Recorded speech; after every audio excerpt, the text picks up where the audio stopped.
सफर या मंजिल। पूर्ण विराम। दो दोस्त आलोक और मनोज बचपन से ही साथ में पढ़े, घूमे फिरे, खेल खेले, साथ में ही खाए पिए, यानी कि दोनों की एकदम पक्की वाली दोस्ती।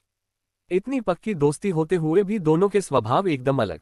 आलोक एकदम शांत, सुलझा और विषय और वस्तु के हर पहलू पर ध्यान देने वाला, वही मनोज एकदम विपरीत, यानी कि उतावला और सिर्फ रिजल्ट्स को महत्व देने वाला। मनोज हर काम को जल्द से जल्द करके उसे हटाने के बारे में और सबसे पहले नंबर पर आने के बारे में सोचता। ऐसा करने में उससे कई गलतियां भी हो जाती। आलोक कभी किसी काम में जल्दबाजी नहीं करता, वह हर एक काम को सोच समझकर उनके हर पहलुओं पर गौर करके ही करता। हाँ, थोड़ी देर होती लेकिन उसके काम में कोई गलतियां नहीं होती। एक बार दोनों दोस्त लंबी दूरी से घर को लौट रहे थे, तब मनोज ने कहा कि वो आलोक से ज्यादा तेज दौड़ता है। इस बात से आलोक सहमत नहीं था, क्योंकि दौड़ने में तो वो भी काफी तेज था। ये बहस एक शर्त में बदल गई। दोनों ने तय किया कि वह जहां पर है वहां से उनके घर तक की दूरी अब वह दौड़कर तय करेंगे, और जो सबसे पहले घर पहुंचेगा वह विनर होगा। दोनों ने साथ में दौड़ना शुरू किया। कुछ दूर जाकर वे दोनों कंकड़ पत्थर वाले रास्ते को दौड़ने लगे। वहां पर आलोक अचानक रुक गया और अपने जूते खोलने लगा। उसे ठहरा हुआ देख मनोज ने मुस्कुराते हुए कहा, क्या हुआ, अभी से हार मान ली? आलोक ने मनोज से कहा, बिल्कुल नहीं, मैं अपने जूते में फंसे कंकरों को निकाल रहा हूं ताकि आगे जाकर मुझे रेस कंप्लीट करने में कोई दिक्कत ना हो।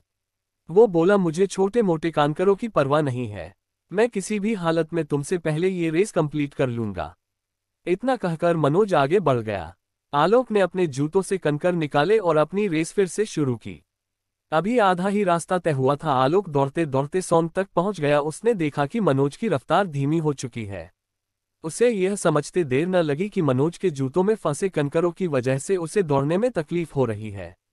देखते ही देखते हैं आलोक मनोज से आगे निकल गया।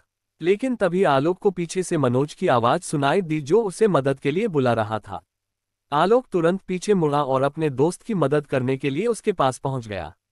वहां जाकर आलोक ने देखा कि मनोज के पैरों से खून निकल रहा था, और ये उन्हीं छोटे छोटे कंकरों की वजह से हुआ था जो उसके जूते में फंस चुके थे और उसने निकाले नहीं थे।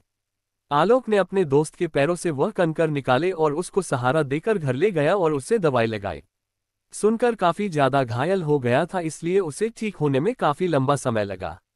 मनोज को इस बात का हमेशा सोच रहा, उसने सिर्फ मंजिल पर ध्यान दिया और बाकी चीजों को इग्नोर किया। दोस्तों, दुनिया में दो तरह की सोच रखने वाले लोग होते हैं। एक वह जो मंजिल को ज्यादा महत्व देते हैं और सफर पर ध्यान नहीं देते। दूसरे वह जिन्हें सफर में भी उतनी ही दिलचस्पी होती है, वह सफर को भी उतना ही एंजॉय करते हैं जितना कि मंजिल को। और ऐसे लोग जानते हैं कि मंजिल तक पहुंचने के लिए सफर में कई सारी चीजों पर ध्यान देना पड़ता है, और आखिर में वही सही सलामत अपनी मंजिल पर पहुंचकर उसका आनंद मना पाते हैं।